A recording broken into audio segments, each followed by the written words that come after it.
Sir అంటే నేను అనేది ఇప్పుడు చంద్రబాబు నాయుడు గారు సీఎం అయిన తర్వాత ఆయన ఎక్కువ మీడియాకి ప్రాధాన్యత ఇవ్వడం అనేది మొదలైంది 1999 వరకు.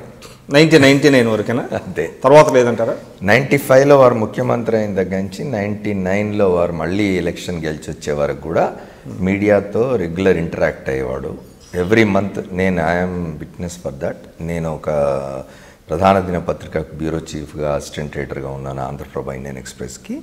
ఆ రోజుల్లో ఆయన ఈ ప్రధాన దినపత్రికలకు సంబంధించిన బ్యూరో చీఫ్లు, సీనియర్ రిపోర్టర్స్ వీళ్ళను నెల సెక్రటరియట్లో ఆయన ఛాంబర్స్లో కలిసేవారు. బ్యాచ్లుగా ఆయన లంచ్కి పిలిచి తను చేస్తున్న కార్యక్రమాలు, ఆయన వచ్చిన తర్వాత ప్రజల వద్దకు పాలన తీసుకున్నాడు. వచ్చేసి ఎన్టీ రామారావు గారు విధించిన మద్య నిషేధాన్ని మరింత స్ట్రింజెంట్ చేయడం కోసం అని హెల్త్ పర్మిట్లు కూడా రద్దు చేసినారు. ఆ తర్వాత కాలంలో ప్రావిషన్ ఎత్తేయడానికి, తర్వాత ఇతర నిర్ణయాలు తీసుకోవడానికి కూడా, వాటర్ సెస్ పెంచడానికి, తర్వాత ఎలక్ట్రిసిటీ ఇవన్నిటికీ కూడా ఆయన పబ్లిక్లోకి పోయి మాట్లాడినాడు, మీడియాతో వచ్చి మాట్లాడినాడు, మీడియాకు సంబంధించిన పిలిపించి మాట్లాడినాడు. ఎక్సర్సైజ్ చేసేవారు. నిర్ణయాలు మనం చెప్పినట్టుగా తీసుకున్నాడా అంటే అట్లా ఏం లేదు, కానీ ఎక్సర్సైజ్ మాత్రం తప్పనిసరిగా చేసినాడు. ఆయన మీడియా వాళ్ళతో మాట్లాడేవారు, కానీ నిర్ణయాలు తను తీసుకునేవాడు. ఆ తర్వాత ఇక 99 తర్వాతనైతే ఏమీ లేదు. 99 తర్వాత అసలు ఎవరు అంటే వదిలేశారంటారా? అంటే ఎవరు నాకేం సలహా ఇవ్వాల్సిన అవసరం లేదు, నేను ఎవరి మాట వినాల్సిన అవసరం లేదు, నేను ఏం చేసినా అది కరెక్ట్ అనే ఒక అభిప్రాయానికి వచ్చినాడు ఆయన 99. అదంటారా కారణం? లేదని అంటే ఆయన అప్పట్లో ప్రపంచ బ్యాంకు రుణాలు తీసుకోవటం, ఆ విధానాలు అమలు చేయటం వలన మీడియాలో ఎక్కువ మంది కమ్యూనిస్టులు ఉండటం వలన అటువంటి వ్యతిరేకత చంద్రబాబు నాయుడు గారి మీద వచ్చిందనుకో. మీడియాలో కమ్యూనిస్టులు ఉన్నారనే ఆలోచనతో అయితే ఏం కాదండి. ఆయన ఖచ్చితంగా ఏమిటంటే ఆయనకు ఒక ఆలోచన వచ్చింది. మీరు ఆ రోజుల్లో రిపోర్టింగ్లో ఉన్న వాళ్ళని ఎవరిని అడిగినా చెప్తారు. ఆయన ఓపెన్గా ప్రెస్ కాన్ఫరెన్స్లోనే రిపోర్టర్లను బెదిరించేవాడు.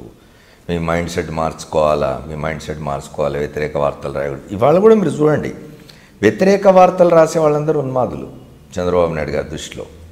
వ్యతిరేకంగా మాట్లాడే వాళ్ళంతా ఉన్మాదులు చంద్రబాబు నాయుడు గారి దృష్టిలో. ఆయన ఏం చేసినా ఆయన చేసింది కరెక్ట్ అని చెప్పిన వాళ్ళే సరైన వాళ్ళు. ఆయన ఇంకో అభిప్రాయానికి ఏమొచ్చినారంటే, మీడియాలో జర్నలిస్ట్ యూనియన్, ఇప్పుడు జర్నలిస్ట్ యూనియన్ అనేది ఇష్యూ బేస్డ్గా పోతుంది, అన్కండిషనల్గా మనతో ఉండదు, సపోర్ట్ చేయదు మనకు. లేదా మనం ఇచ్చే తాయిలాలు తీసుకొని నోరు మూసుకొని ఉండేవాళ్ళు కాదు వీళ్ళు. కాబట్టి ఇంతమంది జర్నలిస్టులను, ఈ జర్నలిస్టుల యూనియన్ను, సమూహాన్ని హ్యాండిల్ చేయడం కంటే యజమానులను హ్యాండిల్ చేస్తే సరిపోద్ది అనే ధోరణితో వెళ్ళినారు ఆయన. యజమానులను, సంపాదకులను హ్యాండిల్ చేయడంలో పడిపోయినారు. అంటే ఈ ట్రెండ్ ఎప్పటి నుంచి స్టార్ట్ అయిందండి? అప్పుడే 99 నుంచి మొదలైంది. ఇది యాజమాన్యాలని గుడ్ లుక్స్లో పెట్టుకోవడం, యాజమాన్యాలకు, ఎడిటర్లకు మంచి ఇది చేయడం. మీరు అంటే మీ దృష్టికి కూడా వచ్చి ఉంటుంది, కొంతమంది ఎడిటర్లకు ఆయన చేసిన ఫేవర్స్ గురించి బయట ఏం మాట్లాడుకుంటారు అనేది, యజమానులకు ఆయన చేసిన ఫేవర్స్ గురించి బయట ఏం మాట్లాడుకుంటారు అనేది వాటికి కూడా మీరు వినుంటారు. అంటే హౌసెస్కి, అంటే పబ్లిషింగ్ హౌసెస్కి స్థలాలు ఇవ్వడం, పబ్లిషింగ్ హౌసెస్ స్థలాలు ఇవ్వడం కావచ్చు, వ్యక్తిగతంగా వాళ్ళకి హౌస్ సైట్స్ ఇవ్వడం కావచ్చు, లేకపోతే ఫ్లాట్స్ ఇవ్వడం కావచ్చు, ఇట్లాంటి చాలా ప్రచారాలు జరిగినాయి. ఏవి కూడా మనం వాళ్ళు ఎస్టాబ్లిష్ చేసే స్థితి లేదు కాబట్టి మాట్లాడుకోవడం అనవసరం. కానీ ఇవన్నీ పక్కన పెట్టి కూడా ఆయన ఒక ఆలోచన, ఇవాళ కూడా ఆయన కూర్చోబెట్టి మాట్లాడండి మీరు. ఆయన జర్నలిస్టులను వీళ్ళు రాస్తారు, వీళ్ళతో మంచిగా ఉండాలి, వీళ్ళకి చెప్పాలి, మనం ఇట్లా అది కాదు ఇట్లా అని చెప్పాలి అనే ఆలోచన ఆయన ఎప్పుడు చేయరు. ఆయన యజమానుల్ని హ్యాండిల్ చేస్తారు. అంటే యజమానులు కూడా అదే విధంగా తయారయ్యారు కదా. మీరు రిపోర్టర్లను అడగండి.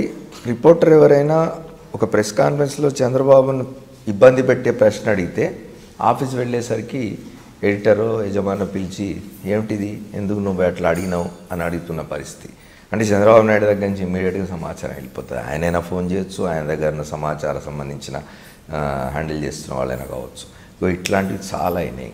ఇవాళ ఎక్కడ చంద్రబాబు నాయుడుకి వ్యతిరేకంగా మాట్లాడితే, ఏదైనా ప్రశ్న వేస్తే ఉద్యోగం పోతుందో అనే ఒక ఫియర్లో జర్నలిస్టులు. అంటే ఇది ఒక ఆంధ్రప్రదేశ్లోనే ఉందంటారా, లేకపోతే తెలుగు రాష్ట్రాల్లో ఉందా, లేకపోతే ఆల్ ఓవర్ ఇండియా ఉందంటారా? మీరు తెలంగాణలో చూసినారు. ఆల్ ఓవర్ ఇండియాలో గురించి మనం కంపారిజన్ ఇప్పుడు అవసరం లేదనుకుంటాను నేను. ఎందుకంటే మీరు 2 తెలుగు రాష్ట్రాలు తీసుకుంటే, తెలుగు రాష్ట్రాల గురించి ఎందుకు మాట్లాడతామంటే, ఇక్కడ ఉన్నంత మీడియా ఎక్స్ప్లోజన్ ఇంకెక్కడ లేదు.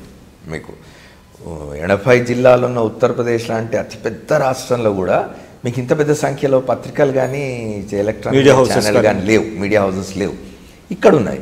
మీరు తెలంగాణలో కూడా చూడండి, ఈ రోజుకి కూడా తెలంగాణలో పత్రికాధిపతులు, సంపాదకులు, మీడియా అంటే ఎలక్ట్రానిక్ మీడియా ఓనర్స్, ఎడిటర్స్, వీళ్ళంతా కూడా ఒక ప్రెషర్లో, ఒక ఫియర్లో పనిచేస్తున్నారు తెలంగాణలో. దానికి కారణం తెలంగాణలోనా? ఎస్, తెలంగాణలో కూడా. ఇందుకు కారణం ఏమిటంటే, మీకు రాష్ట్ర విభజన జరిగిన వెంటనే తెలంగాణలో జరిగిన ఎపిసోడ్ చాలు, మీకు 2 ఛానళ్ళను ఆపేసినారు. ప్రభుత్వం నేను ఆపలేదని చెప్పొచ్చు, కానీ ప్రభుత్వం యొక్క ప్రెషర్ కారణంగానే 2 ఛానళ్ళు ఆగినాయి. ముఖ్యమంత్రి స్వయంగా వరంగల్లో ఒక సభలో మాట్లాడుతూ 10 కిలోమీటర్ల లోతున గొయ్యితో పాతేస్తాను నేను మీడియాని అన్నాడు, మెడలు విరిచేస్తానన్నాడు.